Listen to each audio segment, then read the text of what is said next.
Les gars, j'ai rencontré la femme de ma vie sur Roblox. Et ouais, Roblox.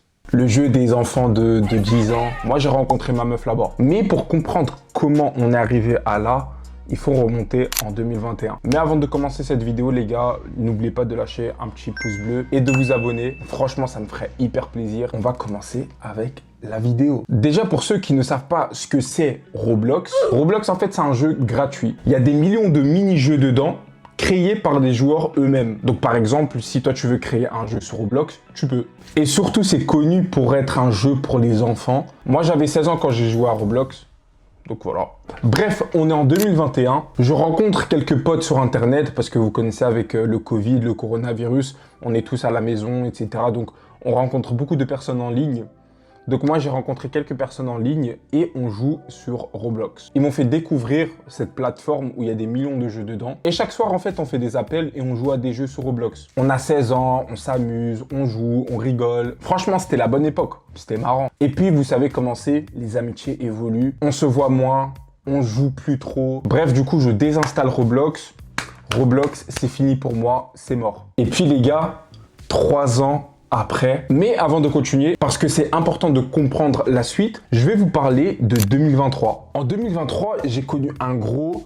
Enfin, comment dire? J'avais rencontré une fille, une influenceuse. On s'était parlé pendant tout l'été 2023. Et franchement, il y avait quelque chose. Et franchement, elle m'avait déjà prévenu, en fait, qu'elle était en couple pendant 3 ans et qu'ils se sont séparés en avril. Et moi, j'ai commencé à lui parler en juin. Donc, c'était assez récent. Mais bref, de juin 2023 jusqu'en octobre 2023, on a parlé. Et ça commençait vraiment à être de plus en plus sérieux. Jusqu'à ce qu'un jour, par hasard, comme ça, franchement, je sais pas d'où ça sort, elle m'envoie un gros texto où elle me dit en gros que c'est mort, qu'elle retourne chez son ex, qu'elle l'aime encore. Et franchement, pour moi, je vais pas vous mentir les gars, c'était vraiment très très dur.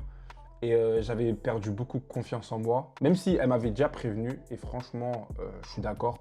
Mais franchement, j'avais perdu beaucoup confiance en moi. Et puis le 14 février, le jour de la Saint-Valentin, je reçois un appel de sa part. Elle revient, elle dit au final que elle et son ex, c'est mort, qu'elle voulait pas me perdre et que j'étais une perle rare. Bref, du coup, on reparle. Je me dis, bon je vais lui redonner une chance. Un mois après, les gars, elle me bloque de partout. Franchement, de partout. Moi, dans ma tête, je me suis dit, bon elle est retournée chez son ex. Là, maintenant, je m'en fiche. J'avais eu déjà mon gourmand. Là, maintenant, ça m'atteint plus. Et puis, 2-3 mois après, je lui envoie un message. Je lui dis, j'ai quand même envie de savoir ce qui s'est passé. Et là, en fait, elle me dit que elle s'est mariée. Et c'est pas avec son ex, c'est avec quelqu'un qu'elle a rencontré il y a 2 mois. Donc ils se sont rencontrés, ils se sont mariés directement. Donc franchement, bonheur à eux. Et s'ils voient cette vidéo, franchement, bonheur à vous. Je vous souhaite que le bonheur et aucune rancune. Et voilà, hein, la vie continue. Et franchement, c'est pas la première fois en fait que j'ai eu une mauvaise expérience avec une fille. J'ai eu plein de mauvaises expériences avec des filles, du coup, j'y croyais plus trop. Beaucoup de fins tristes, beaucoup de trahisons. Donc franchement, en ce moment-là, en 2024, j'avais plus trop espoir. J'avais fait un croix sur les relations. Je me suis dit, c'est mort. Bon, du coup, on est en été 2024. Mon petit cousin me dit, Angelo, viens, on joue à Roblox. Moi, je me dis, encore ce jeu. Bon, d'accord, je vais réinstaller pour toi. J'installe. On joue ensemble. Et puis franchement, même quand il n'est pas là, vu que je m'ennuie, je joue quand même sans lui. Et du coup, en 2024, j'avais 19 ans. Donc je joue à Roblox, etc. C'est marrant, c'est drôle. Et un jour, en fait, je découvre un jeu que j'ai beaucoup aimé sur Roblox. Et franchement, pour être honnête, j'ai oublié le nom du jeu. Mais le jeu, en fait, c'était comme GTA. Donc c'était un monde libre. Tu pouvais faire ce que tu voulais. En gros, c'était comme si tu avais une vie virtuelle parce que tu pouvais rouler des voitures, etc. Bref. Et là, en fait, je vois un personnage, c'est une fille. Donc, je la vois, je commence à la suivre parce que je me dis, en fait, je vais la taquiner. Sauf que, en fait, le problème, c'est que dans le jeu, elle est beaucoup plus forte que moi. Genre, franchement, elle me dominait. Et ce que j'aimais, en fait, c'est qu'il y avait une vraie rivalité entre nous. Mais moi, du coup, je la taquinais, je la suivais partout, et bref. Et puis, il y a 2 garçons qui nous prennent pour cible. Et là, du coup, on fait équipe. Et on se laisse pas faire. Et après ça, on joue ensemble, mais sans plus. En gros, c'est 2 personnages sur Roblox qui jouent ensemble. Et puis voilà. À un moment, en fait, la session se termine, on joue plus. Et moi, en fait, j'avais mémorisé son nom d'utilisateur. Parce que au cas où, si j'ai envie de rejouer, je la contacte et on joue ensemble. Et voilà, c'est tout. Du coup, quelques semaines passent. Les gars, franchement, plus les jours passent, plus je me dis, en fait, faut que je la cherche sur Instagram en fait, parce que faut qu'on joue. J'ai envie de jouer à Roblox, mais j'ai pas d'amis sauf mon cousin. Et tous les jours, je me dis, faut que je lui envoie un message, faut que je lui envoie un message. Mais j'ai jamais cherché son pseudo sur Instagram. Et à chaque fois, je me dis demain. Mais les gars, c'est trop bizarre. Tous les jours, je pensais à elle. Et vous savez, franchement, les gars, c'est quoi le truc le plus bizarre? Parce que sur Internet, tu peux jamais savoir qui est derrière le compte. Ça se trouve, je parlais à un daron de 40 ans. On sait pas. Mais bref, franchement, mon instinct me disait tout le temps, envoie-lui un message, envoie-lui un message. Bref. Et là, un jour, je me dis enfin, je vais passer à l'action. Du coup, je cherche son pseudo Roblox sur Instagram en espérant que c'est la même chose. Et bam, c'est la même chose. Je trouve son Instagram. Les gars, quand j'ai vu son Instagram, coup de foudre instantané. En fait, dès que je vois son Instagram, il y a quelque chose qui se passe, mais je sais pas comment l'expliquer, mais franchement, il y a quelque chose qui se passe en fait. Et franchement, quand je l'ai vu, je sais pas quoi dire en fait. Bref, moi, faut savoir les gars, je suis une personne hyper timide. Peut-être face caméra, je suis pas timide, mais dans la vraie vie, je suis vraiment une personne hyper timide. Donc, bref, faut savoir que moi, comme je suis timide, j'ai vraiment peur d'envoyer le premier message aux meufs. Quand mes potes disent, va la DM, moi, franchement, j'y arrive pas directement. Donc bref, là je me dis, bon, là je suis obligé de lui envoyer un DM. Je suis obligé en fait. Enfin, j'avais une conviction en fait que il faut. Mais avant d'envoyer le message, je me dis, je vais pas envoyer un message simple, genre bonjour ou quoi. Non. Je regarde son Instagram et là en fait je vois qu'elle est sportive, elle court, elle fait de l'heptathlon. Pour ceux qui ne savent pas c'est quoi l'heptathlon, en gros c'est de l'athlétisme. Mais bref, tu fais plein de trucs. Et donc, je lui écris un message en anglais et je lui réponds « Can you run to Paris ?» Ouais, c'est ça que j'ai envoyé.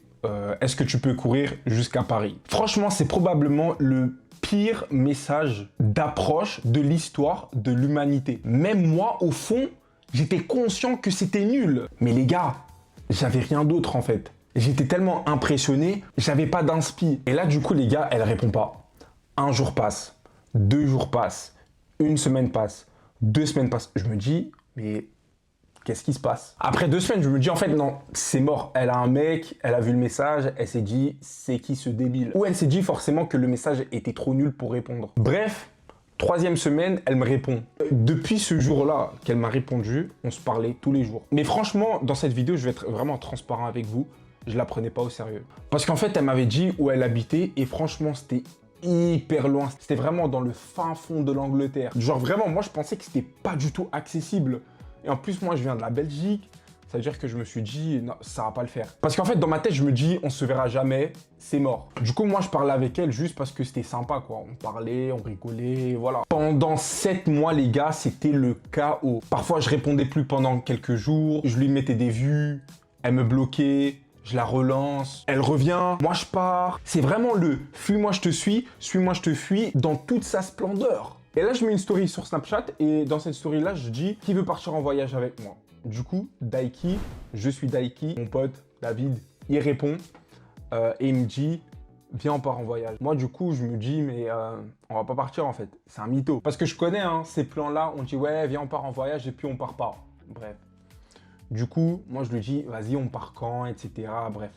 De base, on voulait aller à Stockholm, en Suède. Du coup, on a choisi pour Londres. Du coup, moi et David, on part en Angleterre pour 3 jours. Du coup, pour être honnête, moi et David, on s'est dit quoi? On va aller là-bas, on va aller voir des meufs, on va s'amuser. Du coup, moi, j'envoie un message à ma meuf, je lui dis, demain, je suis à Londres. Et là, elle me dit, j'arrive. Moi, franchement, les gars, j'ai cru que c'était une blague. Parce que, pour être honnête, elle habite vraiment loin de Londres, dans le fin fond de l'Angleterre. Moi, je pensais qu'elle mentait, en fait, qu'elle allait pas venir. Mais les gars, elle est venue. Et au début, franchement, c'était hyper gênant. J'ouvre la porte, je vois en fait qu'elle est hyper grande. Moi, franchement, j'avais peur qu'elle soit plus grande que moi. Parce que moi, je fais 1m92, 1m92 pour les Français. Elle fait 1m82. Donc, on a 10 cm de différence. Je la vois, je suis assez choqué, mais j'aime beaucoup. Franchement, j'aime beaucoup. Je la vois, coup de foudre. Coup de foudre x 10. Mais comme je vous ai dit, les gars, au début, c'était gênant parce que moi, je parlais pas un mot d'anglais. Genre vraiment, hein, pas un seul mot. Et elle parlait pas un mot français. Donc, en fait, on se regarde et il y a des silences, quoi. Et puis, franchement, les gars, je sais pas comment vous expliquer ce qui s'est passé. En quelques heures, on était comme si on se connaissait depuis des années. Tu vois cette complicité que tu as avec ton pote que tu connais depuis 10 ans? Mais cette complicité-là, on l'avait depuis le premier jour. Et les gars, j'avais jamais connu ça de toute ma vie. Pour moi, franchement, c'était irréaliste ce qui s'est passé. J'ai vécu les 3 meilleurs jours de toute ma vie. Parce que je sais pas comment vous expliquer, en fait, c'est... Moi, je parlais pas anglais, elle parlait pas français. Mais la complicité, elle était genre... Elle était incroyable, en fait. Parce que franchement, on pouvait vraiment rigoler de tout et n'importe quoi. J'avais l'impression de la voir, moi, mais en fille et en une anglaise. Genre, c'est comme si elle était la main droite, moi, je suis la main gauche, et on était comme ça. Franchement, cette complicité-là, je vous souhaite tous de l'avoir. Parce que franchement... c'est vraiment à vivre. Du coup, les 3 jours sont passés. Moi, je rentre en Belgique. Elle rentre chez elle. Et franchement, je rentre et je réalise pas ce qui s'est passé. Je continue à lui parler par message et avec ChatGPT, bien sûr, parce que je parle pas un mot anglais. Et du coup, on continue à parler, mais genre... sans plus. Comme si Londres, c'était juste un bon moment et puis voilà, alors que c'était incroyable. Et en fait, pour être honnête, je crois que je réalisais pas vraiment. Parce que pour moi, franchement, c'était comme si c'était un rêve. Un mois après, les gars, je prends mon courage à deux mains et je me dis, je suis obligé d'aller la voir. Je vais aller la voir chez elle. C'est 4 heures de route, c'est pas si long que ça. Moi, je m'attendais à pire. Et en fait, dans ma tête, les gars, c'était un test. Parce qu'en fait, moi, la seule question que j'avais, c'était... est-ce que cette complicité-là, on va la retrouver? Cette complicité qu'on avait à Londres. Est-ce que cette complicité-là, c'était juste l'effet de Londres, l'adrénaline? Ou est-ce que cette complicité, c'était vraiment nous? Je sais pas si vous comprenez où j'essaie d'en venir. Je la vois, les gars, et c'était encore mieux que Londres. Quand je suis arrivé chez elle, c'est là en fait que j'ai su que c'est elle que je voulais et personne d'autre. En fait, je le savais, je le sentais. 2 semaines après, elle vient à Bruxelles. Ma mère était partie au Sénégal, du coup, j'avais toute la maison pour moi-même. Donc du coup, je l'appelle, j'invite ma meuf, elle vient à Bruxelles. Et c'est là en fait que je lui ai demandé si elle voulait être ma petite copine. Elle a accepté. Et les gars, comme de par hasard, le vol de ma mère est annulé. Et du coup là, elle est obligée de rentrer plus tôt que prévu. Elle arrive à 3 h du matin, elle rentre, elle voit une fille dans la maison. Elle est contente, mais pas trop. Parce qu'en fait, je lui ai jamais parlé de fille. Du coup, son sentiment, en fait, il est mélangé. Elle sait pas trop quoi penser. Heureusement, les gars, que mon pote Padeli, il était là pour m'aider. Il a traduit pour ma mère et pour ma meuf, parce que ma meuf, elle parle pas français. Et ma mère, elle parle pas anglais. Et finalement, les gars, moi, je m'attendais vraiment au pire. Les deux se sont très bien entendus. Ma mère, elle a validé à 1000%. Elle s'est dit, c'est elle. 2 mois après, je fais mes valises. Je vais voir sa famille à Manchester. Ça se passe vraiment bien. Je vois ses frères, je vois sa mère. Tout se passe naturellement. Et là, en fait, les gars, tout s'enchaîne naturellement. Donc, on s'est mis en couple. Quelques jours après, elle rencontre ma mère. 2 mois après, je rencontre sa famille, ses frères, sa mère, etc. 5 mois de relation, elle rencontre toute ma famille. Mes cousins, mes cousines, mes tantes. Elle a failli rencontrer ma grand-mère, mais elle n'a pas pu venir. Et après 7 mois de relation, on fait notre premier gros voyage. On s'envole pour Zanzibar. Notre premier voyage ensemble dans un tout autre continent après 7 mois de relation. Et maintenant, ça fait 1 an qu'on est ensemble et bientôt 2 ans qu'on se connaît. Beaucoup de gens, franchement, nous disaient que ça allait trop vite entre nous, que c'était pas normal de présenter la famille si tôt, d'aller à Zanzibar si tôt. Mais les gars, franchement, rien de tout ça était calculé. On forçait rien, on précipitait rien. C'est juste en fait que quand c'est la bonne personne, les choses se mettent en place naturellement, sans forcer. On vous dit souvent qu'il faut des mois pour savoir si c'est la bonne personne. Il faut tester, observer. Et peut-être que c'est vrai pour certaines personnes. Mais moi, je vous le dis honnêtement, en fait, dès que tu vois cette personne, tu sens, en fait, tu le sais si c'est la bonne personne pour toi. Je sais pas, il y a un truc qui se passe, en fait, et je peux pas vous expliquer comment, mais dès que tu vois cette personne, tu peux sentir si c'est la bonne personne. T'as pas besoin de 6 mois pour savoir si c'est la bonne personne pour toi. Quand tu le sens, tu le sens. Et moi, du coup, je l'ai senti. Bref, voilà comment j'ai rencontré ma petite copine sur Roblox. Franchement, on a encore une très longue histoire à écrire. On est à 1 an de relation et en 1 an, il y a beaucoup qui s'est passé. Et j'espère que la prochaine année, elle sera encore meilleure. Si vous avez aimé cette histoire et que ça vous a touché, n'oubliez pas de mettre un pouce bleu pour me soutenir. Et si vous êtes nouveau sur la chaîne, abonnez-vous. Et les gars, du coup, je vous dis à vendredi prochain pour une nouvelle vidéo avec ma petite copine de Roblox. Bisous.